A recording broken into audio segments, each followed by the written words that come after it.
தந்தை, மகன், தூயாவியாரின் பெயராலே ஆமென். ஆன்ம வழிகாட்டி மார்ச் மாதம் 2ஆம் தேதி திங்கட்கிழமை. புனித மிக்கேல் அதிதூதரிடத்தில் நம்மை ஒப்புக்கொடுத்து மன்றாடுவோம். வானுலக சேனை தலங்களின் அதிபதியே, சதா ஜீவ அரூபிகளில் மகிமையும் மேன்மையும் நிறைந்த சம்மனசானவரே, அவர்களிலும் உத்தமமானவரே, தேவ கட்டளைப்படியே பரலோக வாசலை திறக்கவும் பூட்டவும் அதிகாரம் உள்ள வானவரே, தேவநீதி சிம்மாசனத்திற்கு அருகில் எங்கள் ஆத்துமாக்களை சேர்ப்பிக்கும் தூதாதி தூதரே, மரண அவஸ்தைப்படுகிறவர்களுக்கு உதவி செய்ய விரைந்தோடி வரும் உபகாரியே, மரித்தவர்களின் ஆத்துமங்களை அழைத்து கொண்டு போய் திவ்ய கடவுளின் சந்நிதியில் சேர்ப்பிக்கும் காவலரே, பலவீனனும் நிர்பாக்கியனுமாகிய அடியேனை கருணை கண்கொண்டு பார்த்து என் வாழ்நாள் முழுவதும் சிறப்பாக மரண தருவாயிலும் எனக்கு உமது தயை நேச உதவி புரிந்தருள வேண்டுமென்று மன்றாடுகிறேன். அதிதூதரான புனித மிக்கேலே, எங்கள் போராட்டத்தில் எங்களை பாதுகாத்தருளும். பிசாசின் வஞ்சக சூழ்ச்சிகளில் எங்கள் துணையாக வாரும். தாழ்மையான எங்கள் மன்றாட்டை கேட்டு இறைவன் பசாசை கண்டிப்பாராக. நீரும் விண்ணகப்படையின் தலைவரே, மக்களை கெடுக்க உலகில் சுற்றித் திரியும் பேயையும் மற்ற கெட்ட அரூபிகளையும் இறை வலிமையால் நரகத்தில் தள்ளுவீராக. ஆமென். லூக்கா நற்செய்தி 6ஆம் அதிகாரம் 37வது இறைவார்த்தை. பிறர் குற்றவாளிகள் என தீர்ப்பளிக்காதீர்கள், அப்பொழுதுதான் நீங்களும் தீர்ப்புக்குள்ளாக மாட்டீர்கள். மற்றவர்களை கண்டனம் செய்யாதீர்கள், அப்போதுதான் நீங்களும் கண்டனத்திற்கு ஆளாக மாட்டீர்கள். மன்னியுங்கள், மன்னிப்பு பெறுவீர்கள். இது கிறிஸ்து வழங்கும் வாழ்வு தரும் நற்செய்தி. கிறிஸ்துவே உமக்கு புகழ். சிந்தனை: நரகத்தின் கோட்பாடு மிகவும் பயமுறுத்துகிறது. ஏராளமான மதவெறி பிரிவுகள் அதன் இருப்பை மறுக்கின்றன. யூனிட்டேரியன், யூனிவர்சலிஸ்டுகள், செவன்த் டே அட்வென்டிஸ்டுகள், யோகாவாவின் சாட்சிகள், கிறிஸ்தவ விஞ்ஞானிகள், நியூ ஏஜர்கள் போன்ற கிறிஸ்தவ பிரிவுகள் நரகத்தின் கோட்பாட்டை மிகவும் தீவிரமாக நிராகரிக்கின்றனர் அல்லது மாற்றியமைக்கின்றனர் அல்லது தவறாக போதிக்கிறார்கள். ஆனால் கத்தோலிக்க திருச்சபையின் மறைக்கேள்வி கூறுகிறது, திருச்சபையின் போதனை நரகத்தின் இருப்பையும் அதன் நித்தியத்தையும் உறுதிப்படுத்துகிறது. மரணத்திற்கு பிறகு உடனடியாக மரண பாவ நிலையில் இறப்பவர்களின் ஆன்மாக்கள் நரகத்தில் தள்ளப்படுகின்றன. அங்கு அவர்கள் நரகத்தின் தண்டனைகளை அனுபவிக்கிறார்கள். அது நித்திய நெருப்பு என்று அழைக்கப்படுகிறது. நரகத்தின் முக்கிய தண்டனை கடவுளிடமிருந்து நித்தியமாக பிரிவது. அவரில் மட்டுமே மனிதன் படைக்கப்பட்ட மற்றும் அவன் விரும்பும் வாழ்க்கையையும் மகிழ்ச்சியையும் பெற முடியும் என்று catechism of the catholic church கத்தோலிக்க மறைக்கேள்வி எண் 1035 நமக்கு அறிவுறுத்துகிறது. நரகத்தின் நித்திய இயல்பு புதிய ஏற்பாட்டில் வலியுறுத்தப்படுகிறது. உதாரணமாக மார்க்கு நற்செய்தி 9ஆம் அதிகாரம் 47 முதல் 48 இயேசு நம்மை எச்சரிக்கிறார்.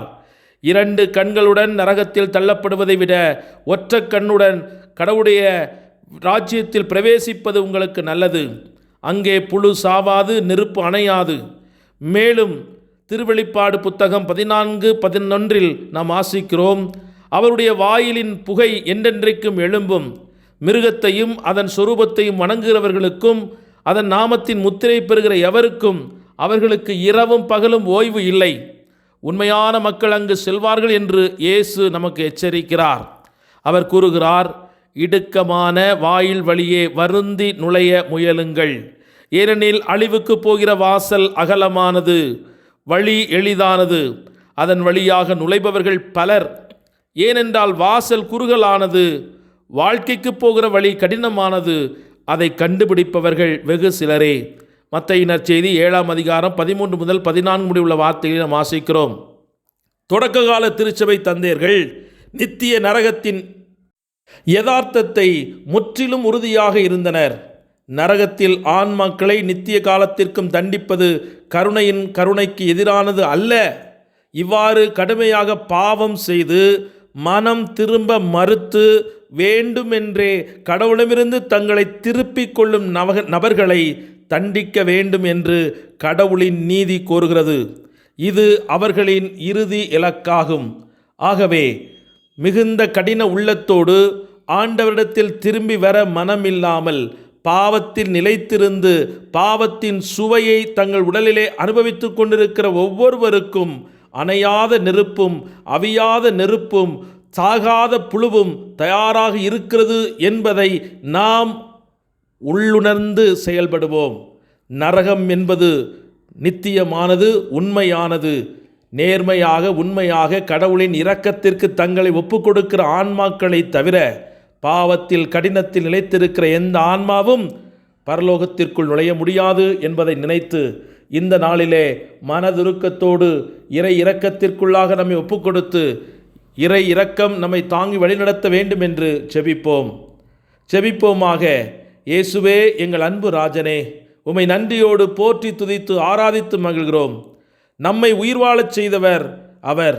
நம் கால்களை இடரவிடவில்லை என்று தாவீது ஜெபித்ததைப் போல இன்று எங்கள் கால்களை இடரவிடாமல் தற்காத்து வழிநடத்து வரும் தெய்வமே, உம்மையே போற்றி புகழ்கிறோம்.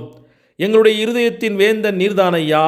எங்களுக்காக எங்களது குடும்பத்திற்காக உலகம் தோன்றியது முதலாக பரலோகத்தில் இடத்தை தயார் செய்து மகிமையோடு வாழ்வதற்கா எங்களுக்கு ஆசீர்வாதத்தை அளித்தவரே, உமக்கே கோடான கோடி நன்றி ஐயா. பரலோகம் எமக்குரியது, அது எங்களுக்காக நீர் தயார் செய்திருக்கிறீர். இந்த பரலோகத்தை அடைய தடையாக இருக்கும் பாவக் கரைகளை, எங்களது பலவீனங்களை போக்க சிலுவையில் உமது திரு இரத்தத்தை சிந்தி உமது பேரன்பை, உமது அனாதி சிநேகத்தை எங்களுக்கு காண்பித்து நாங்களும் இந்த தூய இரத்தத்திற்குள்ளாக ஒப்பு கொடுக்கப்பட்டு பாவ மன்னிப்பின் நிச்சயத்தை எங்கள் உடலிலும் மனதிலும் ஆன்மாவிலும் பெற்றுக்கொள்ளும்படியாக இந்த நாளிலே எங்களுக்கு அறிவுறுத்துகிற தெய்வமே, உம்மை போல் இந்த உலகத்தை வெறுத்து உலக பாவங்களிலிருந்து விடுதலை பெற்று உமது இரக்கத்திற்குள்ளாக என்றும் நிலைத்து வாழ ஜெபத்தில் இணைந்திருக்க எங்கள் ஆன்மாக்களை பலப்படுத்தும்.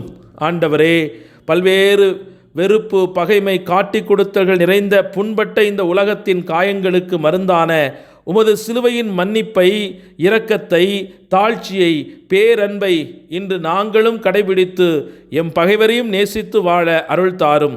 எங்கள் ஆண்டவராகிய கடவுளே, உம் பெயரின் மாட்சியை முன்னிட்டு எங்களுக்கு இன்று உதவி செய்தருளும். உமது பெயரை முன்னிட்டு எங்களை விடுவித்தருளும். எங்கள் பாவங்களை மன்னித்தருளும் என்ற தாவீதின் ஜெபத்தினோடு எங்களுடைய ஜெபங்களை அர்ப்பணித்து, அப்பா, உமது நாமத்தினால் நாங்கள் பிழைத்து கொள்ள எங்களை ஆசீர்வதித்து பாதுகாத்து வழிநடத்துவீராக. ஆமென். எல்லாமல்ல இறைவன், தந்தை, மகன், தூய ஆவியானவர் உங்கள் அனைவரையும் அன்பு பாதுகாப்பிலே நிலைத்து நிற்கச் செய்து அவருடைய அருளினால் விண்ணகத்திற்கு எடுத்துச் செல்லும்படியாக இறையருள் உங்களை தாங்கி வழிநடத்துவதாக. ஆமென். இயேசுவுக்கே புகழ், இயேசுவுக்கே நன்றி. மரியே வாழ்க. இயேசுவின் இரத்தம் ஜெயம்.